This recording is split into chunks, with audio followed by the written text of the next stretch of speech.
Welcome back to the Win by Two podcast. Today I'm joined with Brian Singh, coach and founder of the Digital Volleyball Academy. Brian has helped develop coaches all around the world, and today we dive into his coaching philosophy and his passion for coach development. Let's get into it. Coach Brian, what's up, man? Thanks for being here. What's up, man? Thanks for having me. This is great. I love the studio. This is dope. This is not new for you. You have your own podcast. I feel like you're just returning the favor. You know, I know when I was starting this, I'm like, as much as I know you have a massive fan base and following in the volleyball world, I'm like, I think this guy owes me one, you know? Yeah, 100%. I got a computer and a mic, and you got the real deal down here. So I love what you guys are doing, and I'm happy to be a part of it. You're one of the guys I was really excited to bring down here because I know you have appreciation for this stuff. Yeah. You know, you have appreciation for talking volleyball. You know, as long as I've known you, it's always been great volleyball conversations. We've done a couple podcasts together, right? And we've talked about a lot of things, but how I kind of want to get started is I want to kind of quickly summarize you from what I know. Okay. I'm actually really excited to get to know you a little bit better too, even though we've known each other for a long time. But in summary, basically, high school volleyball coach, club coach, collegiate coach. You've got your Volleyball by Design podcast, right. And then you've got your Digital Volleyball Academy, right, where you're working with coaches and you're giving back and you're teaching the game. Right. So you're a volleyball guy through and through. I would love to know how you started in the sport of volleyball. Yeah, weird story. So I never grew up playing volleyball. So my brother needed a coach in elementary school, and I kind of was like, volleyball, this is easy. I'm a basketball player growing up, and with basketball, you got offensive plays, defensive systems. There's so intricacies of the game of basketball, and I was like, bump set, spike, and volleyball. Okay, great, I can do that. So I started coaching his elementary school team, and then at that time I'm like, I'll try it for my high school team. I made it, but this is like weird when it comes to, you guys are all former athletes, and you might not get this, but as an athlete, when you make a team, it's like, okay, now I'm going to grind it out. I'm going to compete. I was like, I don't really like this side of the game. I want to coach. Like, what high school kid says they want to start coaching instead of playing? Yeah, because I was really in love with the game of basketball, but absolutely. I knew that was not going to be a path for me. So I started coaching elementary school. Then I started learning the game, picking it up a little bit. Then I started coaching in high school. So my former high school, after I graduated, I went back and started coaching volleyball there. And I think from there it was a cool sport. And I was like, you know what, I want to learn more about this. Like this is a really fascinating sport. And at that time, it wasn't as big, nowhere near as it is now. Of course, yeah. So there wasn't a lot of resources. There wasn't a lot of people that you could go to for help. So I learned on my own. I picked it up, did my own research, and then a club coach saw me and was like, you should coach club. Like, you seem like a little bit what you're doing. Mind you, I didn't know anything about what I was doing. Yeah. And I started coaching club. And in my first year coaching club, I coached a 17 teams for Scarborough Titans. And I learned a lot that year. I learned really quickly that I had no clue what I was doing. And I picked up, I learned, but I knew enough to continue coaching in club. Mm-hmm. And then, like this game is a lot about luck and a lot about like right place, right time. And so for sure. I picked up this 15U team that had a kid named Danon Kofi Gem on it. Yeah. Now at that time, Danon wasn't even the best player on the team. But that core was really something special, and I was again learning as I went. But I knew it by then. I was coaching for maybe 5-6 years, so I knew a little bit about the game. Mm-hmm. I knew enough to coach a good 15U team. And one thing that we really, like, without getting too much into it right now, is I was all about, which I think is very similar to you guys with Pac-Man. Mm-hmm. It's like, create an amazing experience for the athletes, create that family-oriented environment, that culture, that place that you want to come and be with your boys and really compete and do things together. So I understood that, I think, really well more than my years versus the actual game itself. So I focused on creating a really great atmosphere, an amazing time, and compete. And then the volleyball side continued to catch up with me as I continued to grow. And again, not to be arrogant, but I think because of that culture that we created, the guys, and I think very similar to you guys, is the guys that we had at 15U, I want to say 90% of them continue with us till 18U and graduated. Like, we stayed. Yeah. And Danon, up to now, if you ask him, and again, he's played on professional obviously he's a professional. Everybody knows Danon, right? Everybody knows Danon, and Danon will still say up to now that was probably the best culture program he's been a part of, and that's the only thing I understood how to do at that age. Yeah. So then after that, when he graduated, that team graduated, and it's not just Danon. Everybody on that team was amazing. They're amazing people, amazing players. Many of them could have gone on and done great things. After that, I think by that point, I knew a little bit about volleyball. I think I could have gone a little bit to the next level. And then Seneca's job opened up, Seneca College, which at that time, I don't know if they still are, but they were the biggest college in Canada. Yep. And I thought I had no shot. But one of the players mentioned my name, and they actually reached out to me and said, would you be interested in applying for the job? I said, yeah, okay, sure. But just to let you know, I'm not qualified for this job. And they're like, no, I'll apply anyways. Anyways, I did the interview. It was a 1 hour long interview, and I guess they liked what I said. I basically explained what I did with my Titans team, and I got the job, and I coached there for almost a decade. Unfortunately, COVID hit and screwed up some of our plans and things like that. But it was a great time. Then they moved to King campus, which was really far from my house. I lived in Pickering, and I had 2 young kids at the time. So I made the tough decision to step away from the game and spend some time with the family. But it was actually a really great decision because that opened me up to a lot more other opportunities. That's where I got a chance to work with Dan Lewis, who's currently our senior men's national team coach, and he's been a great mentor and friend of mine. And the amount I've learned from that guy in the last 2 years, it's just unbelievable. And over the course of these years, so another thing about my journey here is that mentorship is huge, man. If I could tell any coach out there, any club coach, any coach that's listening to this or watching on YouTube, you have to find a mentor. Research has shown that mentorship is the fastest way to acquire a skill. So you can read a book, you can research on ChatGPT, YouTube, and stuff like that. The amount you will gain doing that versus having a mentor, one conversation with a mentor can save you 5 years. It's a hack. Yeah.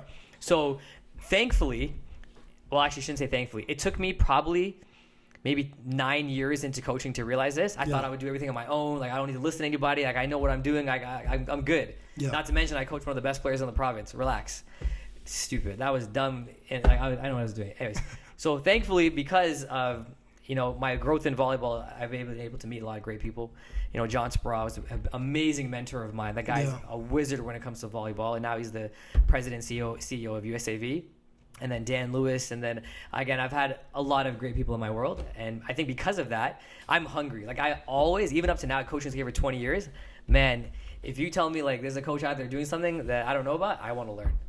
Take. So, anyways, that's my long story short. Where I currently am now is I don't coach club, I don't coach college anymore. I'm still trying to work within our national team program in the realm of Dan Lewis, and to learn more about the international game.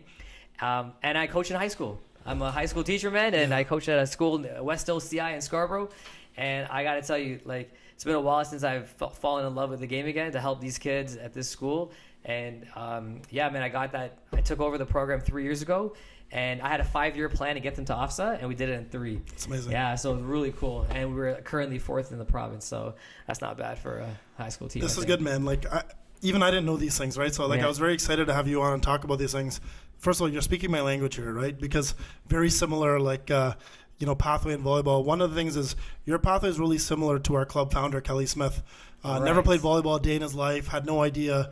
One of the things that he did early on was, so he gets a group of really, athletic kids, and he acknowledges early on, I don't know anything. I have no idea what's going on.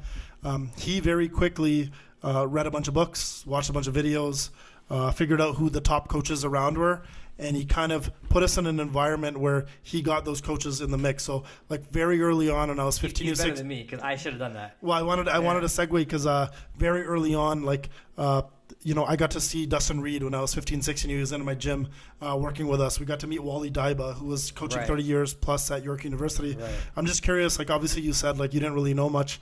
What were some of the early resources that you used, if any, just videos? I know you said John Sproul became your mentor later on, but he did you watch some videos? Did you did you reach out to any coaches? How did you kind of, you clearly had a knack for volleyball. You realized you liked it. What did you do early on to? So I was stupid enough not to reach out to coaches, which I should have done. I did have one guy, his name was Chris Wilding. He was actually the former coach at Trent, knew a lot about the game, so I did have him as a resource. But you know what I did? Guys, I went to YouTube, I pulled up a game. I'm like, let's see what these guys do. Yeah. And I'm like, oh, cool. He's running a really fast thing in the middle. What is that? I'm going to go look at what that's called. It's called a quick. Okay, bet. We're going to start doing those quicks. Yeah. Then I go look at, what's the left side doing? And that's it. I love it. Okay, this is what they do at the highest level in the world. I watch YouTube videos. I'm like, all right, I'm going to teach my kids how to do that in the gym. I don't know any mechanics. I'm just looking at what I see on YouTube, and then every little so often I will pick up a new piece of information here and there from something I hear about, from something I see. And that's the stupidest way to learn. Yeah. I should have gone and learned from somebody. Yeah. But I was an arrogant kid who thought he knew everything there is to know about the game, which I didn't. And eventually, when I humbled myself, that's when my growth really happened. When I realized, unfortunately, it was like.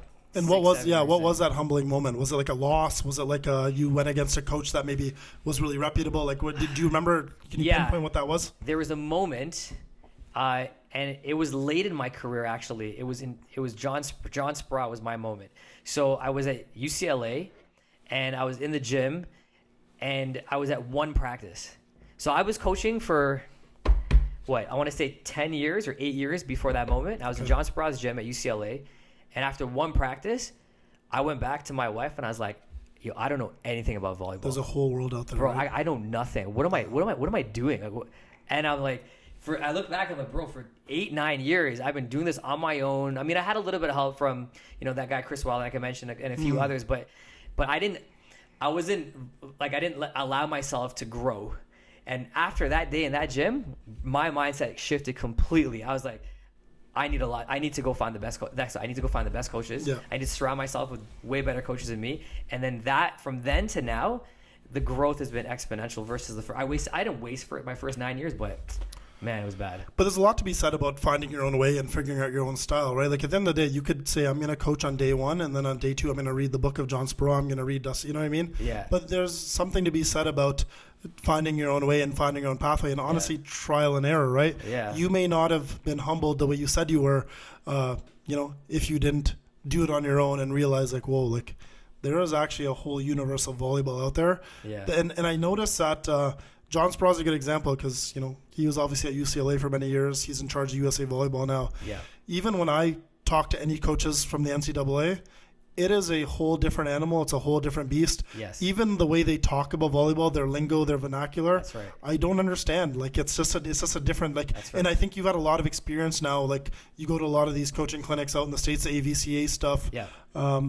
Is it really that big of a beast out there? Like yeah, it's like so they use so terminology is a little different, right? They'll go like, for example, we what we call a push pipe, they call a flare. Yeah. What we call an overload pipe, they call a BIC. The number system is pretty universal, like 51, 61, all that stuff. Fairly universal. That stuff doesn't change too much. But like again, we'll call it first tempo or like they'll call it they a use red go. or a black. Go is very common. They're go. I was doing a private with a girl from California today actually, That's and she's right. like, "We're doing setting stuff." She's like, "Yeah, run goes," and I'm like, "Show me what a That's go right. is." Yeah. So like it's the same stuff, but funny enough, so the U.S. their lingo it's just to the U.S. Like universally, like universally, if you go to Europe, Australia, Canada, etc., that's all it's the same language that we use. So they're a little bit different, mind you. It's all good. It's the same stuff. Like even their color coded system, like. Not to say that we don't do this, but they'll have like, this is a black, this is a red, this is a blue, like this is a magenta, like I don't know, but it's fine. It is what it is. I like that you're pretty candid, right? Like you kind of mentioned that you had an ego in the beginning. 100%. Stupid. But it's funny that we talk about like even me maybe, but when I first started coaching, but you said you had a bit of that ego. Like there must have been something that happened that gave you that ego, like a win or you had a team that did. Like what was that moment when you were like, whoa, like this team that I'm coaching is excelling and doing well. Like when did you realize that okay, what I'm doing, whether it be right or wrong, or I'm figuring it out by myself, this is working and my team is having success, and all of a sudden we're a competing team in the top of the province. So it's a good point. So what I found was, so my younger years, I wasn't the best technical or mechanical coach by any means, but where I thrived was pushing to get the best out of my guys. Like I could do that really well when I was young. So I had a really high standard of excellence in my gym, and I held them to that high standard, and I never ever allowed it to drop. So because of that, when we stepped on the floor, I knew what I was getting. Yeah. And that we may not have been the most technical team or best systems team or whatever, but what I had was a team that you have to beat us. Yeah. So you're better than us, but you have to beat us. Sure. So we would get past the teams that were on the same playing field as us, and in fact, even like Pac-Man, we played Pac-Man on Shawan's team, like hands down, way more talent. Yeah, Shawan, Vernon, Evans, right? In 16U, we had beat them in 16U for the first time, and I think that was their first loss of the tournament, and that was because, again, better team, but we were really, really hungry. We outworked, and then obviously they ended up winning the tournament. We didn't, etc. That can only last so long. And then, so with that, I knew that, again, I knew there was stuff missing, but that's probably where I saw, I can win. Like, we could be competitive, and then we had some talent as well. So, but do you think this was your players kind of following your drive as like a person, as a coach? Like, like Coach B's like intense and he wants to like could they tell that like you really wanted to win and you really wanted them to be successful, and then they're just kind of feeding off of that? I do agree. So, funny story. So one of our parents that we had there, he was a detective. And he worked for the police as a detective, and he came in because what he did a lot was he would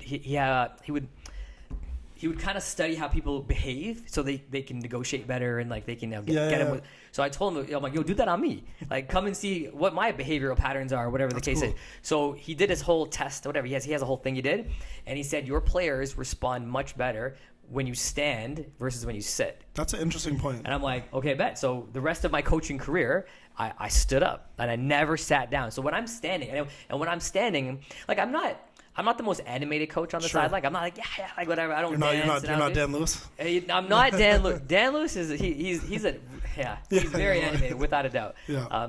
However, I was in it though. Like I would be on the sideline and I would be in it with them, and I would always be part of the team on the floor. So they knew that my presence was there, and I think that really helped them to stay on point. Versus a coach sitting down. I'm not saying there's anything wrong with sitting down, by the way. Yeah. Like sit down, do your thing.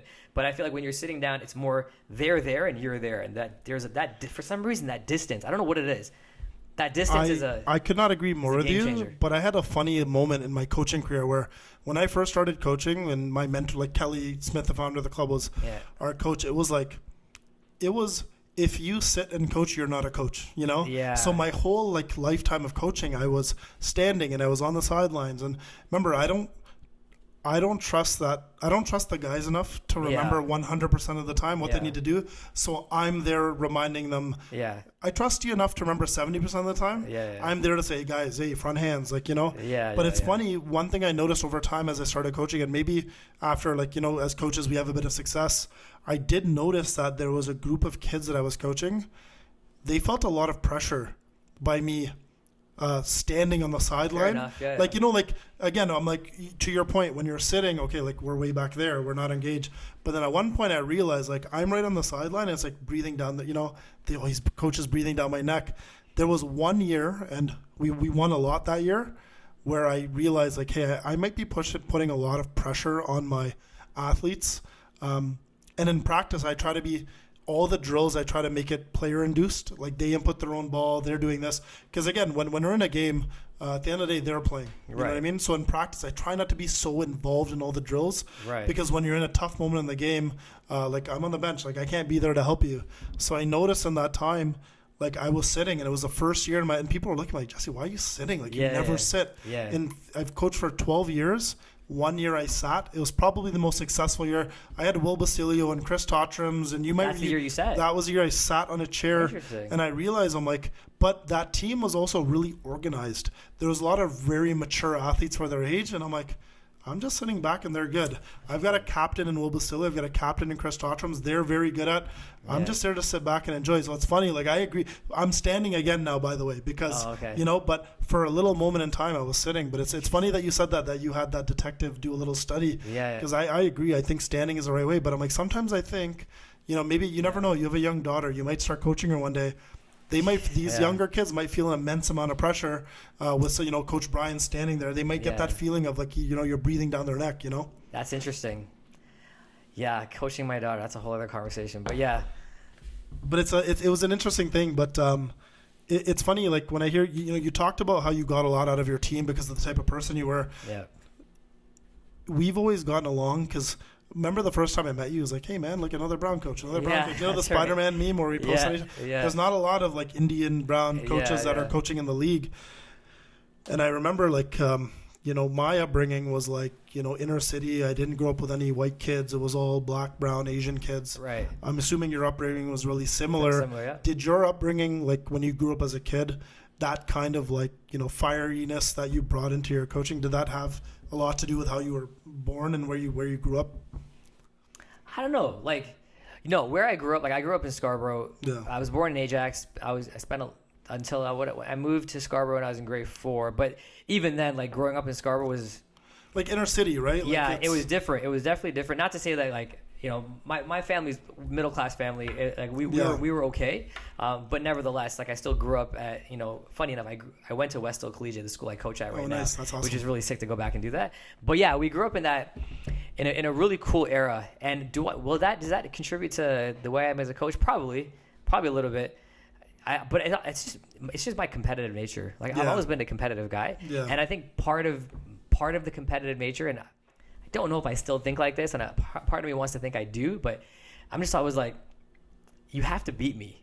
Like I'm gonna make it. I'm so competitive that if someone's better than me as a coach or someone's better than me, like I'm gonna work 10 times to make sure that I get it back. So I always have that competitive nature, and unless the only time that doesn't really affect me is if I probably shouldn't say this on this podcast, but if I have respect for a coach. Yeah. Right. If I respect for a coach and they beat me, I'm like, okay, next time I'll get you. Yeah. But if I have zero respect for a coach because of like, you know, their work ethic, like the way their team is, or whatever that, and if I lose to them, man, that I will go back and I'll make sure that never happens again. So there's that's the competitive side to it a little bit. That's the thing that kills me the most, and I don't want to like. It's not like I'm trying to call out coaches, but I think you can tell by watching certain teams how they operate, how they act, how their warm up is, how they how they come on the court when the other team's trying to clear it. Like it's usually that's what I mean. It's a reflection of the coach, and I always wonder like there's losses that I can hug.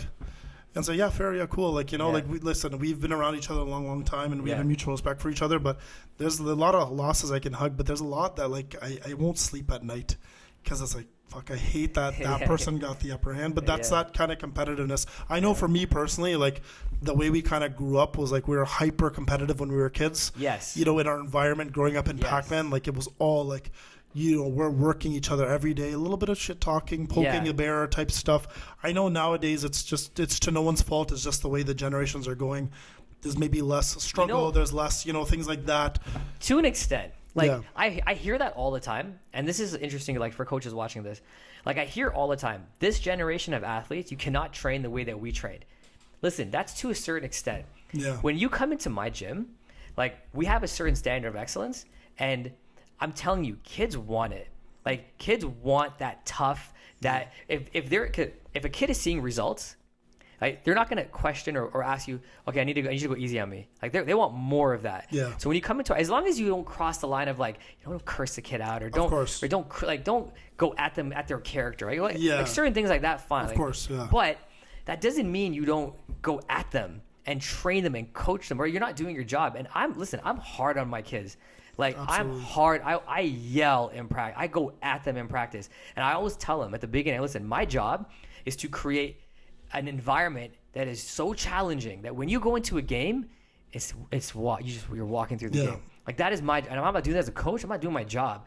So I create a really, really tough environment. And if you were someone who wasn't involved in sport and you walked into my gym, you might be like, this guy's running a sweatshop. I promise you I'm not. And the kids, we have that relationship. Of course. As long as you build that relationship, you have it. Yeah. And they know that you're, and again, you do it from a position of humility and a position of compassion, which is what I do. They know that I care about them.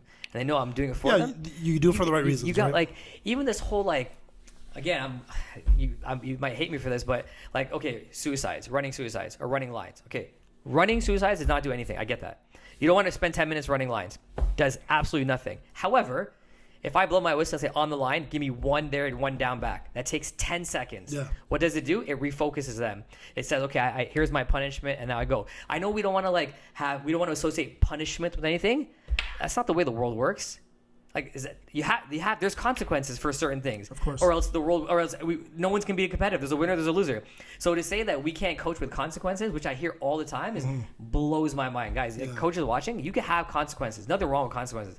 Just don't have the consequence last an hour. But like you got don't run for an hour after you lost a tournament. Run the bleachers up and down. Yeah, don't do stupidness like that. That doesn't serve no purpose, right? You'll lose your athletes if you do that. Yeah. But there's a refocus, and there's a consequence that allows them to refocus. Do that simple consequence. It lasts 10 seconds. Boom, and then you go to it again. Like that's it. I'm so lucky that I've gotten a chance to go into the highest levels of gyms in the world. I'm very privileged. And whether it's Poland, whether it's Canadian national team, U.S. men's, with all these teams, they have consequences in their gym. Like, they're not just going ha ha ha he. No, they're like, you mess up, like you dive. Like, it's really simple. So I think this culture of, man, we can't yell, we can't make them run a line. Guys, a 10-second there and back is not going to do anything to like inherit their ability to do it. No, let them do it. We might have been at the same VNL symposium a couple of years ago. Nikola Grbic did like a little bit of a session. Yeah, I remember that. Rough it, like Serbia, and he basically said, he's like, when he's talking about doing a drill, and he says, when my guys make a mistake, I hit him in the back of the head. But he's like, I know in Canada, like, you guys can't do that. So. But we just live in this weird, this world where, like, it's funny, like, we got to make sure Safe Sport's not listening to this podcast right now. Because, Brian, if you're doing suicides, it's like, it's game over for you. But I agree that... Can I say something? My whole point is that, I'm sorry. So, the school that I coach at, West Hill, right? So, these kids, when I first got there, they don't play club. Okay? No one knows what club volleyball is. Let's just start there. They only know what they know. Yeah. So, I'm coming in from a blank slate. Amazing. And how is it possible that in 3 years we go from nothing to being fourth in the province? Like, how's that possible? It's because if there's no consequences, we don't do that. If I'm not creating this environment, too relaxed, there's no way we do that. Absolutely. So it's because of this, and again, it's not just me. It's all the best coaches in the world. I see what they're doing, and I understand why they do it. If I can take a group of athletes who have zero experience in the game, and become, and when I say like. And again, this is not. I'm not saying this about me, but when we go to offset, we're playing against Team O guys. We're playing against like the best of the best. All the club kids. All the club kids are on one team, right? Yeah. I have kids so this year was our offset year. My entire starting lineup, all of them were first-year club players. Yeah. Except one of them played 2 years. First-year club players at 18U. And we're going against Team O center, Team O middle, like national team left side. And like, what are we talking about here? So the only way that can happen and for us to even be competitive with them is if we do what we do. Yeah. Is it? Anyway, I went off topic there, but go on. No, but I like that because I think it sounds like what you're kind of saying is like some teams, does it sound like maybe like structure sometimes may be more important than, technical skill? Like obviously technical skill is important, but like how important is it for a group of players to like follow a system and have structure versus the other team probably has 9 rep players from 8 different clubs, but your one team from the same place has structure and a system. I'm curious what your thoughts are on like how important that structure would be and that system is versus maybe just raw skill. So it's a great point. So structure starts from like the culture. I think, like, you know what I'm saying? So, like, these guys know if practice starts at this, they're in here, ready to go. By the way, it must help that you were a student in your high school, but, like, that's got to help the cause, right? I know like, when kids. your players know that you actually went to this school, like, just because of that connection, that must help as a coach, too, right? 100%. Like, I played for Pac-Man as a kid. I was a first national champion. Right. It helps my cause as a coach. That definitely has to give that cultural piece to your team, right? 100%. Yeah, they get it. They know I know those kids, right? But you're not wrong. Structure is huge. So like before our season even starts, like we have training camp, like we have a volleyball manual. I have it with all my teams I coach, and the volleyball manual is simple. It's what are our pillars for our program? Like what do we believe in as a team? So humility, responsibility, effort, toughness, responsibility, effort. Like these are all part of we have. This is non-negotiables, right?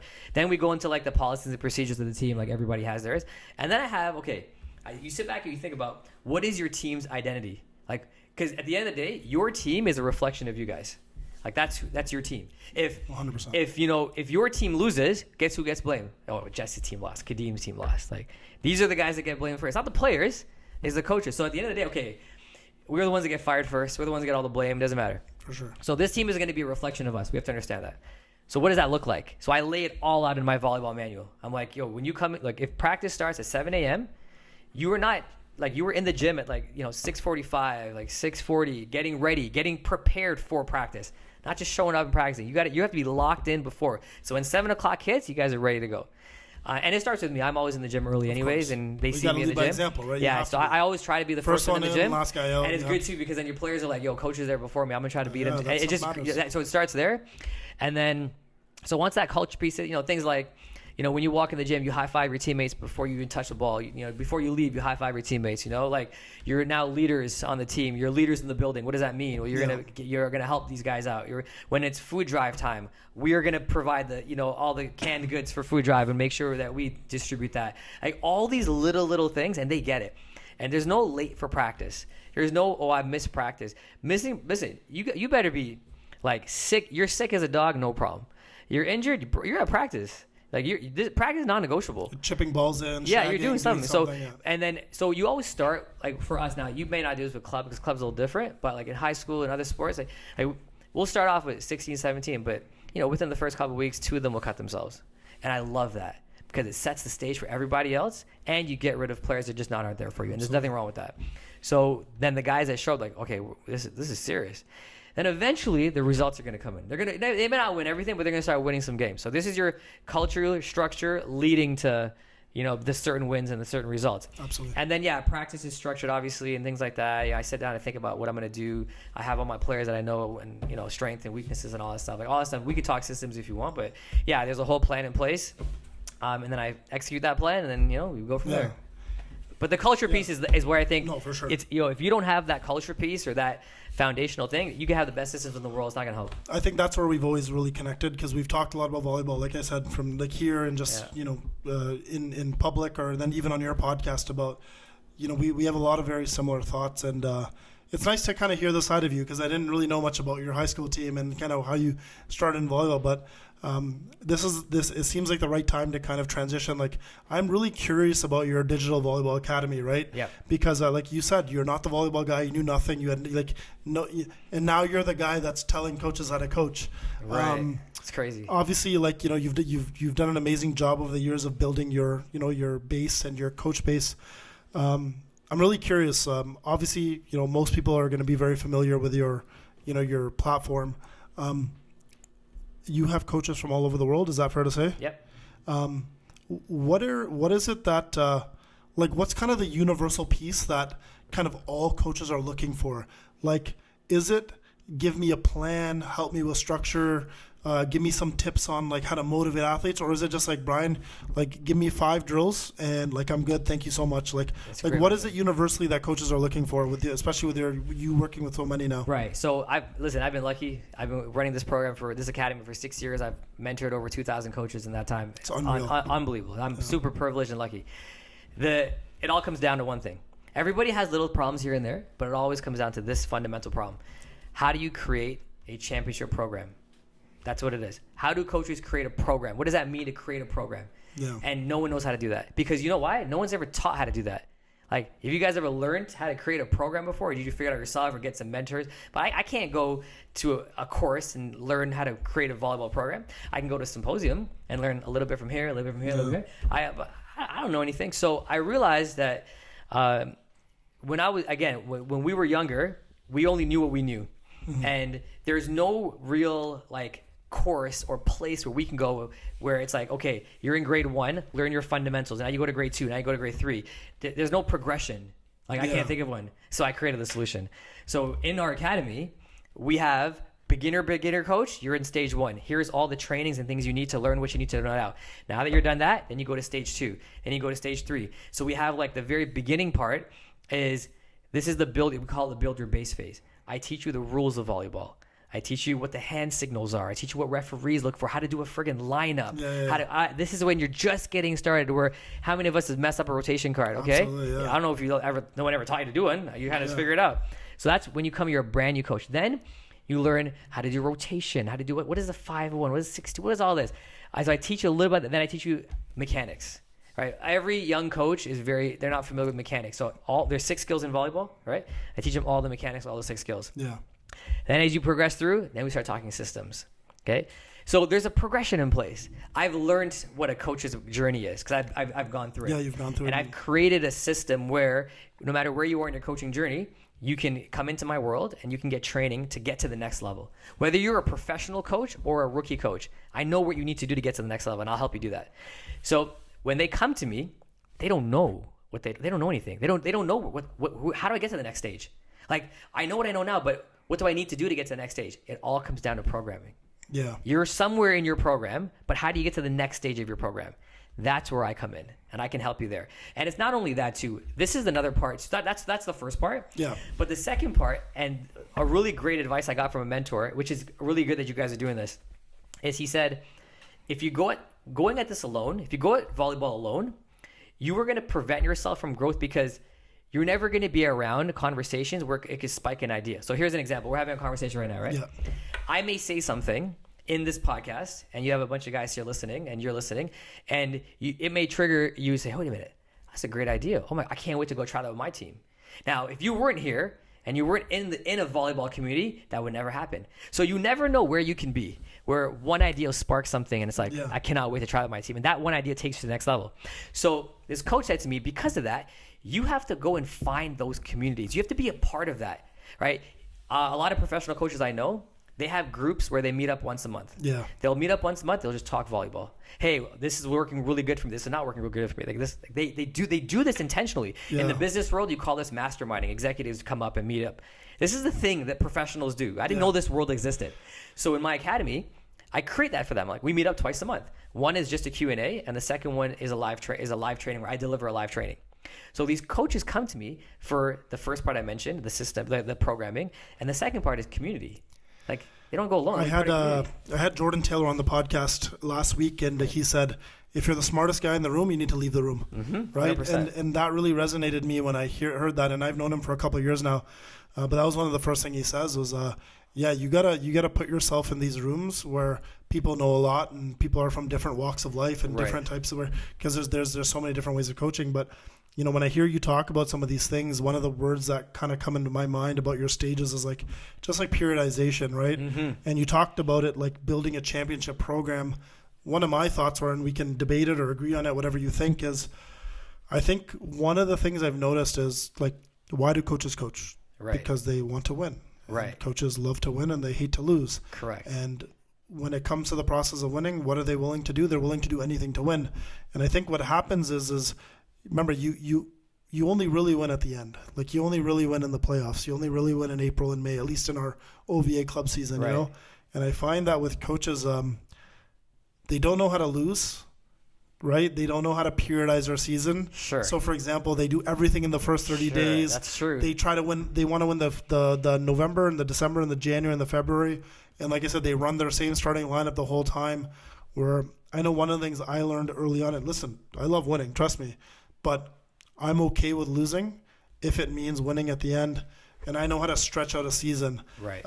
You know, when you talk about those stages, do you talk about periodization? And like, there's a lot of coaches that are not willing to lose at all, and they just want to win everything. And then what happens is that wear and tear, and that you know, the peaking too early type of thing. Right. Do you, with the amount of coaches that you talk to, do you see that a lot? Where a coach, I want to win, I have a tournament in October, like tell me what I need to do, and it's like, take your time and be slow. You know, you got to be willing to do poorly or not do the best or not win. But I think coaches coach because they want to win, and they just have a hard time accepting that you got to lose 10 tournaments to then win the provincials and then win the nationals. You know? No, I don't disagree with that, and you're right. So periodization is a concept we talk about too, and like we have like the general prep, we have the what I call it, general prep, the pre-competition, and then competition. Yeah. That's like the main three categories of periodization that we talk about. And you're not wrong. Coaches do have a hard time losing in the beginning, without a doubt, because they're, again, so in this plan, in the general prep part, you're focusing on building the mechanics still. You're focusing on understanding how to play volleyball, understanding, you know, and then eventually you start factoring in winning and things like that. Of course. I don't disagree. So I'm a player development guy. Like I'm a huge, even up to college, I still had that player development mentality. So we pushed mechanics. We probably drove that general prep phase longer than most coaches do. And you know, it is what it is, but I think for coaches watching, you have to have it. You have to have player development focused when you train, because the truth is, preseason is not long. Like you cannot acquire a skill in that short amount of time. You have to phase it out, and you have to keep training the skill. And that's where I come in. And then if you stop training the skill, you're not going to acquire it at a high level. And then when you have those moments in provincials or in nationals where it matters and the pressure's on, you cannot acquire that skill. If you don't have that skill, you won't be able to do it when the pressure's on. And then, you know. I like that, man. I really hope the coaches that are listening to this are like fucking like writing notes. Every time we ever talk, it's like, man, get your pen, get your paper out. Like there's a lot of good gems here. There is good gems here. I did have a couple. We did have a couple of questions that we wanted to pull up for you because, like I said, you're hearing your story is unbelievable. Like I didn't know so many things about you, and your come up to volleyball is unreal. I never played high level volleyball. No, I learned. Yeah. So I want to kind of pull up some questions here, so that we can talk about some of the things. And some of the questions I had, you already answered. This is amazing. So one of the ones you have here is, so what are the biggest mistake youth coaches make when they're trying to develop players? This is a good one. This is a great one. So you kind of hit it on the money in terms of focusing on winning first and developing players. So I have two parts to this. One, find a mentor. You have to find a mentor. All right. You only know what you only know. So the first thing is find a mentor. Second thing is you don't need to know 100 drills. Okay, it's not about learning. That's another answer to your question before. What do coaches come to me with? Hey, can I get a drill to work on this? Can I get a drill? Guys, listen, I have 9 drills that I use. Like I don't think I use more. Maybe not even 9. Less than 9. We talked about this. Yeah, once. We have like a skeleton of like 5 drills. Maybe it might be closer to 5 now that you mention it. Now I'll load certain drills. I'll have different variances of drills, but like the skeleton remains the same. Yeah, but it's all remains the same. So do not coaches do not focus on the drills. Okay, serve and pass. You serve, you pass. That's the drill. Like, there's no craziness. Like, you can have 2 serving lines on one side and 2 passing lines on the other. No problem, but that's it. So, what they need to focus on when they're developing players is efficiency. So, first, find a mentor to teach you how to do this. Second is, after you learn the mechanics, so you have to learn the mechanics. Now, this is the hard part, I will say. So, younger coaches may not know the mechanics, and this is where they have to learn. And this is where my thing was, too, when I was a young coach, is I thought I knew how to teach passing. Buddy, I didn't. Like, now I know what I know, oh my God, I was so off. So, they have to learn the principles of the 6 skills. Then they have to teach it, and then they have to train it efficiently. And that's where, it doesn't matter what drill you do, I don't care. We have to make sure that the touch ratio per minute makes sense. You cannot have an athlete in the gym for 30 minutes passing, and in a drill passing 10 balls in 30 minutes. It's not going to work. So we have to figure out a way to make sure that their touch ratio is really good and that you're maximizing that drill so that whatever you're training, you are getting enough touches on that. So, for example, let's just say there's a coach out there that just doesn't know, and they're a parent coach, and they got forced to coach a team of 12. Yeah. If they didn't coach, the team would fold. Like, that happens all the time in Ontario. 100%. Let's just say they don't know anything. If they just put their eggs in the basket of like volume and reps, is that still important? Like just getting even if it's not perfect technique or whatever, but how important is still just reps and volume and just getting lots of touches? Is that still important? Absolutely, because what will happen is at that point, yes, okay, the athletes may not be getting the best instruction per se. However, an athlete is an athlete. They will still acquire the skill in some way. Maybe by themselves they realize, okay, this is not working, but they'll never understand how to do anything if they don't actually practice it.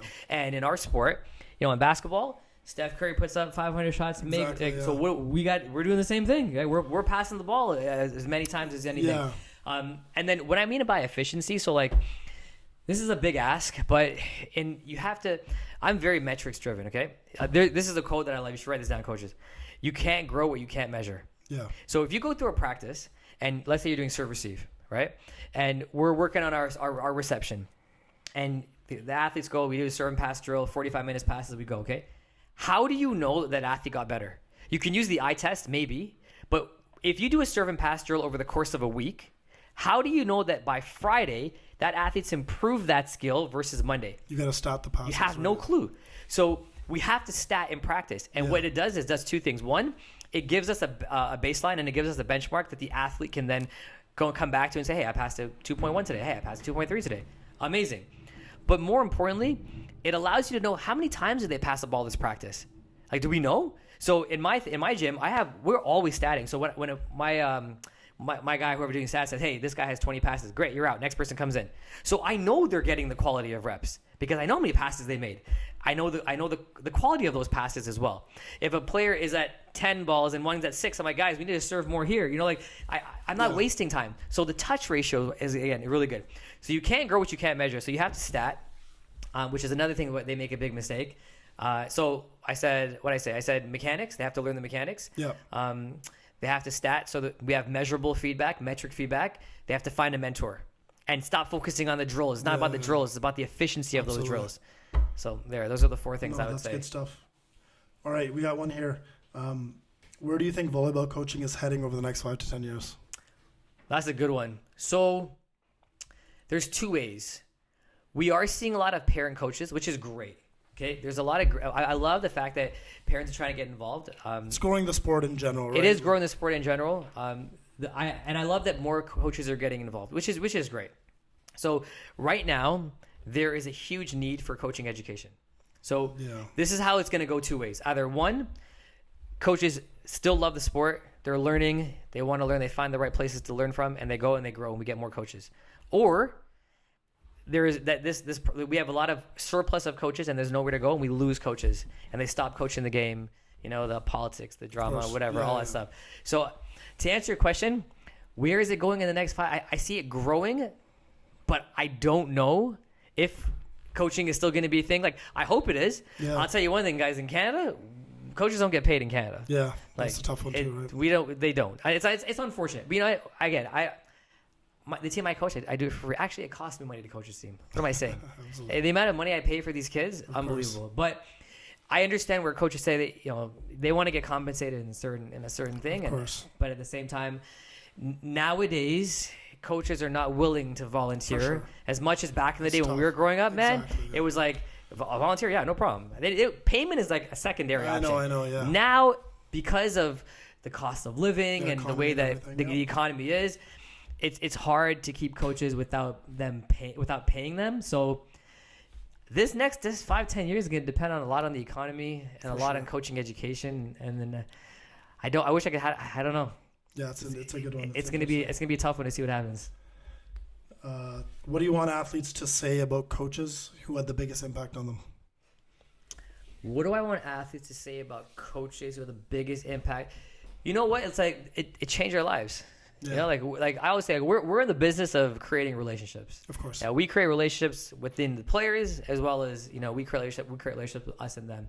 So I want to say that, man, like, when I hear about my former players talk about the relationship I had with them, it's good when they say, like, that was one of the best times of my life. Yeah. You know, playing on that team. It's not about, did we win? Sure. But it's about the memories. It's about the experiences. If I can create an experience for them that makes them a better person and creates memories that they're going to live, you know, they're going to have for the rest of their lives, that's a win for me. So the experience thing is big, and then the impact that I had on them. That's important, right? And like I said, back to your, like, you went to that high school you're coaching. Yeah. Like, that alone, it's like you're giving back to your community, you're giving back to your old school. That has to mean a lot, right? So, like, 100%. That's the thing. So when your kids finish their experience and, you know, they're all pretty introductory level volleyball players, and then you finish 4th in the province, like, that type of stuff really, really matters, right? So yeah. I totally resonate with that stuff, because, like, in our universe of volleyball where we grew up with Pac-Man, it was the exact same thing. You're just in Scarborough and we're just in Mississauga, but it's the same kind of carbon copy of what type of things are going on. Like, it's funny because, like, I got a salary when I coached at Seneca, and I love coaching college. Okay? Yeah. I don't want to say I don't. Coaching college was fun, man. It was a great experience. High level volleyball was great, but there's something different about coaching these high school, and I got paid for that, by the way. Yeah. I don't get paid for this. This costs me money to coach. Of course. Like, my kids all get a T-shirt. They all got a practice jersey. Sure. They don't pay for it, but I have way more fun coaching these high school kids because of the growth you can see and how much the grind, all that stuff, and just the experience for them. So, like, that impact part, like, I create way more impact here than I did in college, and, like, I'm happy where I am right now in my life in terms of coaching here. So. Yeah, you're doing the right things, man.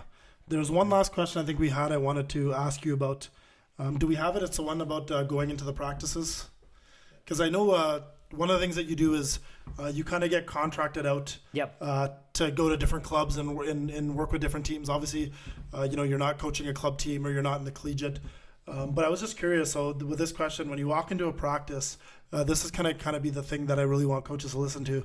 What are the signs that a coach has a real plan versus just a collection of drills? Because I know I've been in a lot of gyms too where, like, you know, I say, so what's going on today? And coach goes, yeah, like, you know, whatever. And then it's like, do this. And it's just like off the top of the head. Yeah. And it's like, do you see a lot of that? Like, like how much, like there needs to be a level of planning, right? That needs to go into practices? Or? Yep. So there needs to be a level of planning. And I'll tell you the biggest answer I get. And I understand this.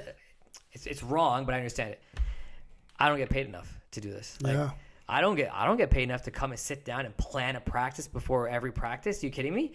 Like, I don't even do that for my teaching job. Parent volunteers. Yeah, I'm a volunteer. Or I get paid $2,000-$3,000 honorarium for this.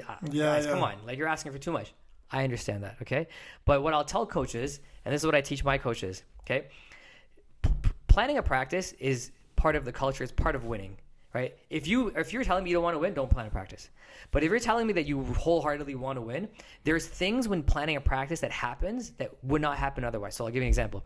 So when you're planning a practice, when you sit down and actually plan your practice out, you are going to have breakthroughs in that moment that you would never have thought about if you hadn't sat down and done that practice. Yeah, you'll realize, wait a minute, these players aren't getting enough touches in this, or this is not right, or this is that's one, right? Yeah. 2, when you plan a practice, it makes you way more efficient as a coach. So you know how you walk into a gym and at that moment in time, a coach will be like, okay, Jordan, you're going to go to 1.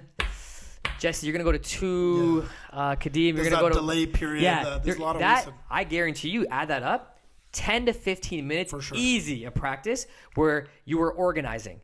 Now, 10 to 15 minutes of practice over the course of a season, you're talking hours. Yeah. Bro, you have that on a plan, and even better. Now, I'm not saying you have to do this. I understand limitations. You put that up on a whiteboard. It's like, okay, 1, bang, go. Okay, now we're going to the next drill. Kids just look at the whiteboard. My name is here. Okay, I go here. And when we do our passing drills, who's next to pass? I don't tell you. It's right here. Go. Boom. And it's like, it's clockwork. It's to your point of efficiency. It's just so much more efficient. Yeah. Now, I know it's a big ask. I understand that. Because you don't get paid, I understand it's work. I understand that. But I'm telling you, coach, are watching this, like, when you do that, your team will acquire the skill much faster. Your team will be more competitive. You will look and act like a professional volleyball club and volleyball team. And believe me, when you act a certain way, you feel a certain way, the results start happening that way as well. For sure. So that's a big part of it. And then the other thing I'll add to this, and this one I feel is unfair because a lot of coaches don't understand what does it mean by having a high standard of excellence in your gym? Yeah. And I teach this all the time. So I'll walk into a gym and I will see a team practicing and I'll see something happening, but unfortunately, they're not held to a standard. Yeah. They go through something and okay, here's an example. So you know how sometimes like a player may let a ball fall. Maybe get the next one. Yeah. Like, you know that one? Yeah. They're in a 2-hour practice. You're doing a drill. Man, I'm going to see 20, 30 balls. I'll get the next one. No. You cannot, I'll get the next one mentality cannot happen. Because you allow it once, then you're going to allow it somewhere else, and you allow it somewhere else. And if something happens in a drill and you don't address it, you've just allowed mediocrity. Like, that's what kind of team you're going to be. Yeah. And you cannot. So it is a big ask again. But when I go into gyms, I see the standard of excellence not being where it needs to be. And it's not because the players don't have the ability to have that high standard of excellence. And it's not, again, the coach doesn't know. It's not their fault, right? Unless you've been in high-level gyms, you may not ever know what that means or what that looks like. So when I show them what it looks like, it's a game changer. The practices start getting better. I get emails or text all the time. Coach, that was our best practice of the year. And all we did was make a high standard of excellence. All we did was this. All we did was that. And all of a sudden, these coaches are messaging me like in 1 month, yo, we're winning games now. Like we're doing this. I'm like, guys, all you had to do was create a high standard of excellence. That's it. Like sometimes it's the little things. And for coaches listening to this, like that standard of excellence you have in your gym, if you can and this is work. It's not easy because you have to be on too. So when a drill is going on and you're kind of on the sideline doing your own thing, then the standard of excellence will drop inevitably. Yeah. Right. Especially in youth sports where they're like when they see coach not looking, they're stupid. Yeah. So when we start keeping that standard of excellence high and we hold them to that and that becomes the expectation of the culture, you're gonna have this happen. I walk into a gym. I had to go leave for 1 second. I walk into a gym, bro. They're competing like it's a championship. That's when you know, okay, we have a culture in our gym. We have a culture in our program. When someone's walking in late and the team is going on them, what are you doing? Like that's when you know you've made it. So that would be the biggest thing for youth or younger coaches, man. Like that standard of excellence is huge. It's nice to hear you talk about that, man. Like I said, you clearly speak our language. Like you speak my language. You know, like I said, you're Scarborough, Mississauga. Yeah, it's the same. We've always had a really similar view on volleyball. This was probably the right segue to say you and I did a podcast about building championship culture. We did. On your Volleyball by Design. Yeah. If you haven't heard that, like this is probably the perfect segue to start 100%. Listening to that. Like you talked about standard of excellence, you talked about planning, and we talked periodization and the stages and steps into preparing your season. yeah, I think if you've never listened to that with you and I, like, that's a good if one. you have to listen to it. But this is cool, man. Like, I know it's not easy for you to come here. No, it's fun. You just had another kid this week. Like, I know, congratulations again. I appreciate it. Thank you so much for being here. Coach Brian, you're the man. Like, you're one of the guys I've always really, really respected. Likewise. Like I said, it's a really similar kind of upbringing in volleyball. And, I know you and I are always going to talk volleyball, and I know we have lots of plans to do good things. So you being here means a lot to me. And like I said, I'm just doing this thing on a whim. And, you're one of my first couple of guests, and you're just doing it as a favor for me. So we have no idea if this is going to be popular or not. But the fact that you're here and you're following, and the amount of coaches you've impacted, I want you to know that it's I'm super privileged to have you on here. Thank you, man. Listen, man, I appreciate it. And again, if you need anything, let me know. And for coaches that are listening or watching, I hope you guys have value out of it. I hope you guys make sure you take some notes on some of the things we talked about. And yeah, the big piece is that mentorship piece. Like, you have to find one. Yeah. And we're going to clip a lot of stuff so that people can get some good content out of this. Because you said you had a lot of gems in here. So I hope so. When you speak, man, coaches listen. So I appreciate it. We're going to make sure we do it. But thank you, man. Of course, bro. I appreciate it, man. This is fun. Really appreciate it. Thanks a lot for coming down. No problem, man. Thanks. Anytime. Thanks, man.